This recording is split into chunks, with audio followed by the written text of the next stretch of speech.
Pick a story, any story. You know, I fucking hate this guy, but we should talk about this because it's misinformation and it makes me nuts. So this is a Brendan Dilley story. So let me introduce it. This guy we've talked about on the show before. His name's Brendan Dilley. He has just a propaganda Trump page that he does Twitter and other video about. And it's Brendan Dilley says Melania Trump was sending a message with her to the deep state with her dress. And so I want to put on the screen her dress. It's a dress that is got a bunch of clearly looks like scribbles on it. And I want to start, before we even start, it says that the dress she's wearing is from Alexander McQueen's spring collection called Dancing Girls. It was designed by students attending Central St. Martin's in London. And basically, they drew dancing girls, the frenetic sort of dancing girls, and it was a sketch. And they put it on a dress. A dress, Tom, I just want you to guess how much that dress cost. Just tell me how much you think that dress cost. I wasn't expecting this. Okay. So Melania's dress, if you want to see hold it, on, let me turn you so you can see it. I'll turn you. Yeah. So you can see Melania's dress. All right. Let's see. So can you see that? Yeah. So it's not ruby encrusted in any way. No. It does not appear to be made of exotic fabrics. Right. But it would be an Alexander McQueen, so I'm going to guess it's going to be pretty pricey. I'm going to guess $3,211. Wow, so close, Tom. $3,480. Oh, yeah! Oh, yeah. Price is right rules and everything, $3,000. And, you know, to be honest, if you're a professional, a high-end professional like a president or a first lady, I don't see that as a obscene amount really for because I'm sure his suit costs $3,000. I was gonna say you can drop that on a suit. Yeah, you can drop 3 times. I don't have a suit that expensive, but I'm sure if I were a senator, I might have a few suits that were that expensive easy. So that's crazy. All right, so this is Brendan Dilley, and so I want to just play this. We'll play and talk, and Tom's going to be able to see it. Tom, can you see this guy's? I can. This is pretty great, man. I feel like I'm there. Thumb for a face here. Oh God. He's got his fucking MAGA thing in the wall. Okay, so here we go. So I'm going to play Brendan for everybody, and we'll stop it as we go along. Got our... This may not be appropriate. It's definitely not appropriate. That's the thing, guys. It's not appropriate. This was pretty incredible through the weekend. This was pretty incredible through the weekend. What a great voice he has. You know, you got it when you start off like, I'm gonna be I'm gonna do a TV show. I'm gonna do a YouTube channel. You got to know you got a face and a voice for it if you're Brendan Dilley. You know? What a charmer. Doesn't it look like it looks like he's trying to push his chins out to sort of do that thing that they did in Kung Fu Hustle? Do you remember when that guy's like, brr, brr, brr, and his chin's got all big? Like, it looks like some sort of mating call. And also, look at that. Tom, can you see the emoji in the corner? I cannot. No, not really. Okay. It doesn't look anything like him at all. It doesn't look, it looks literally nothing like him. How many chins did they draw? It's just a single head floating in the air. It's not supported by dozens of chins. There's no way it's true. I'm going to try to read this to you guys because it's really small, but I'm going to bring it over here. All right, so Melania Trump wore a dress. She wore a dress, and they made fun of her because it had drawings on it. It had scribbling and drawing, and I'm not going to zoom in on the dress, but I am going to read this caption because many Americans did not realize what this dress was. Certainly, the psycho left didn't realize what this dress was, or perhaps they would have kept their mouths shut. This is the First Lady of the United States, 4th of July, wearing this stunning dress. And if you pay real close attention, you'll... It looks ridiculous. I'll be honest. I think it looks silly. I don't mind it. It's okay. It's all right.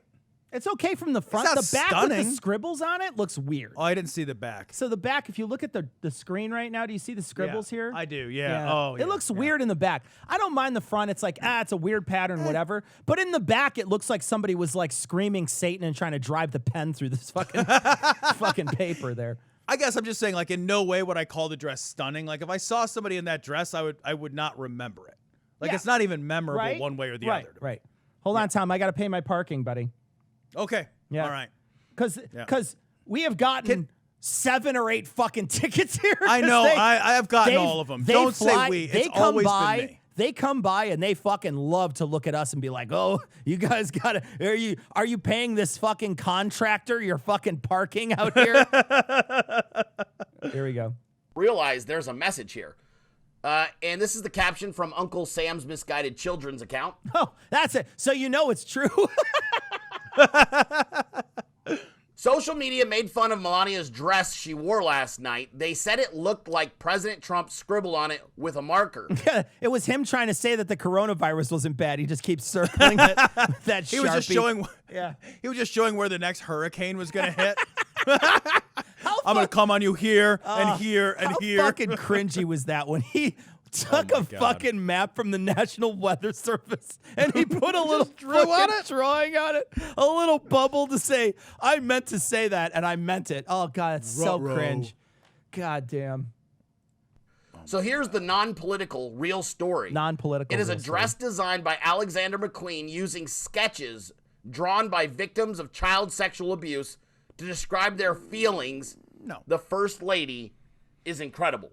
Yeah, that's not what it is at all. It's not even true. Yeah, it's like blatantly not true. You know, that's what gets me about this though, is that there's a system now where you can just post something like this and it can have 510 likes and a bunch of people will share it on Instagram. I don't think you could share anything, but they'll take a picture of it and they'll share it on Twitter or other places. Right.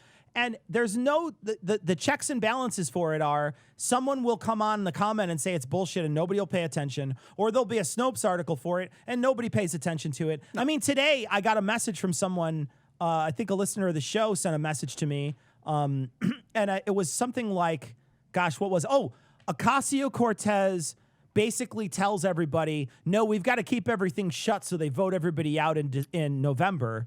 And it's a tweet from her, supposedly. And I'm not even kidding, Tom. It took me fucking 10 seconds. I typed in Ocasio-Cortez tweet, and I hit news on Google. It was the third thing down on Snopes.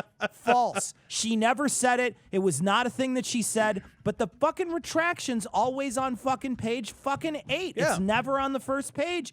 All the bullshit news, this guy gets to fucking spout this garbage, and it's fucking blatant lie. It's not even true. And you know what he's going to do next. You don't have to be a mind reader to know he's going to tie it to fucking the Pizzagate bullshit and all the lies they've been spreading constantly about pedophilia and the left. No, it's because we get our news. The way that we decide what's true and the way that we get our news is like a bunch of fucking complete assholes. Like, we get it like we're fucking middle school kids, you know, trying to fucking figure out what sex is. Like, we, like, hear a fucking rumor from a guy who once said a thing, rather than, like, checking things and, like, being like, yeah, I don't get my news from memes. Yeah. I just don't get my news from social media because, like, that's not a reliable way to do it. So anything I see that's news, I should just scroll past. We don't do that. Constantly, I'm always double-checking the memes that come through. Especially, and I also don't like to share those things unless it's just a pithy comment. I don't like to share it when you'll see something that someone will say, so-and-so was killed by this police officer and he still isn't in jail or something. I won't share anything like that because I don't know if it's true.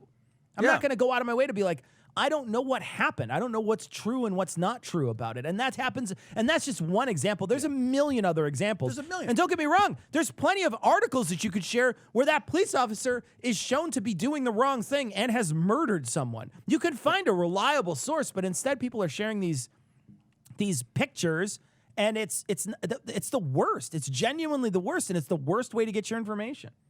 It really is. Like, and like there was a thing going around that I saw today. It was like, it purported to show like Trump making fun of like the victims of like chokehold deaths and police brutality, like Eric Garner and like Floyd. And it's not. He's actually like it's not the case. Like if you fact check it, that's not what he's doing at all. So like both sides are guilty of that shit. What was he doing? He's making fun of Bloomberg after his debate performance, saying he choked. Oh. So in context, it was back from February and it was about Mike Bloomberg and it was about how he choked on the stage after the debates. Yeah. It had nothing to do with anything, and it's fucking 5 months old at this point. The thing is, like, the problem with, like, memes and, like, edited video and all that shit, like, you just miscaption it, and then there's no context that surrounds any of that. It's a terrible way to disseminate information. It's good for jokes. Memes are just single-panel comics. Yeah. Yeah. That's all that they are. Yeah. If we like look past them for like more than anything other than like the value of like a Far Side cartoon we're being fucking lazy. All right, let's see him fucking really fumble fuck his way to pin this on, I don't know, Jeffrey Epstein or Giselle or whatever her name is. That is ballsy, okay?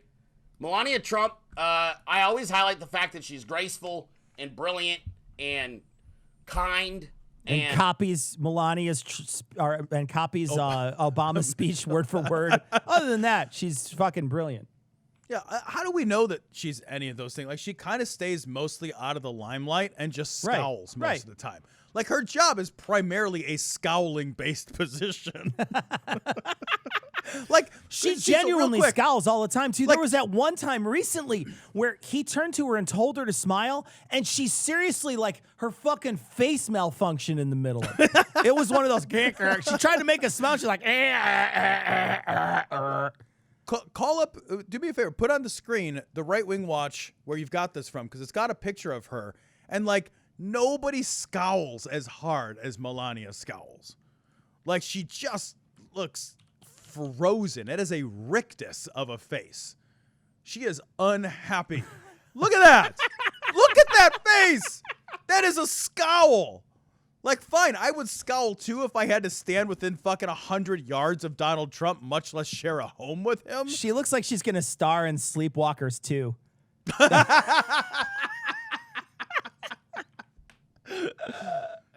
Okay. She has a scowl-based platform. She does. She absolutely does. Yeah.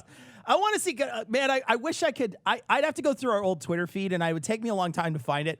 But, Tom, it's so funny when she trying, because he turns to me, he's like, will you smile?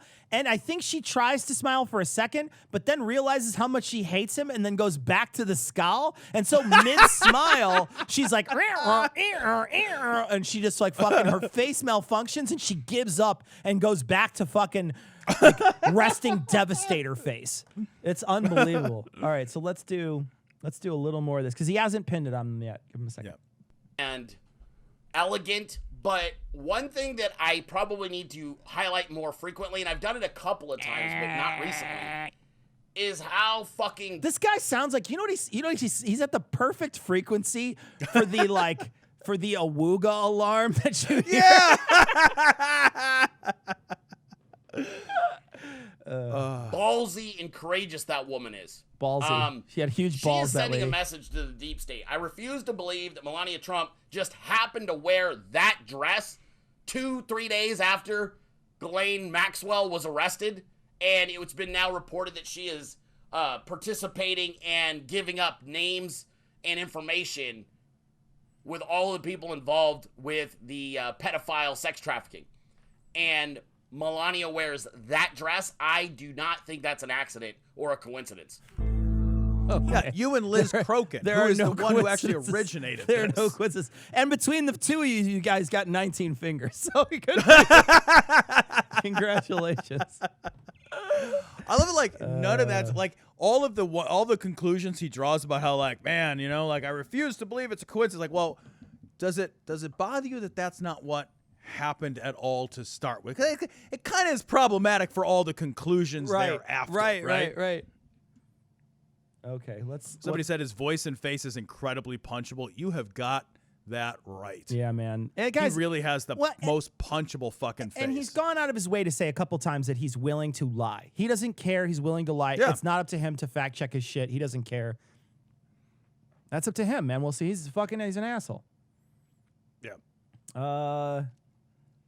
Has anyone actually heard Melania talk in 2020? You know, I don't know that I have. I want to see if I can find that, though. You could talk to chat for a second, Tom. I want to see if I can find that Twitter, because now I've got to play it. So I think Brendan Dilley sounds. This is from James. He sounds like the way he sounds because one of his chins is pushing on his vocal cords.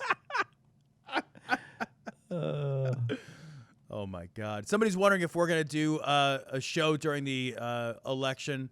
Absolutely, we'll do something. Tom and I are actually talking about, specifically, one of the things we're talking about is maybe both of us sort of doing a mild quarantine beforehand and doing a reunited It Feels So Good moment here in the studio. So we don't know if that's going to happen, but we might do that. So, all right, Tom, so I'm going to play this for you. Let me pause it. Okay, so Tom, I got to make this big. Here we go. This is her. This is her. Can you see her? I can. Okay, yeah. so watch her mouth. Yeah, I can. Hold on, Watch real her- quick. She's the one on the right with the joy-filled face, right? Watch her mouth face. Here we go. Watch this.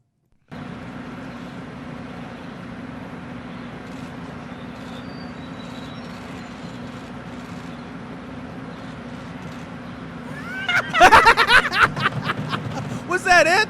That was it. That was it? Hold on. Watch it again. Here, watch it. Oh my God! It looks like it hurt her to do it looks like it's going. It looks like she pulled all the stitches out when she did that. God, she looks like she's being held hostage. It in that really genuinely does. relationship. It looks She like really does. It looks like every moment she's blinking Morse code out to everybody I know. else. God damn. She just seems so fucking unhappy. God, man, she certainly does. Christ. Jesus Christ.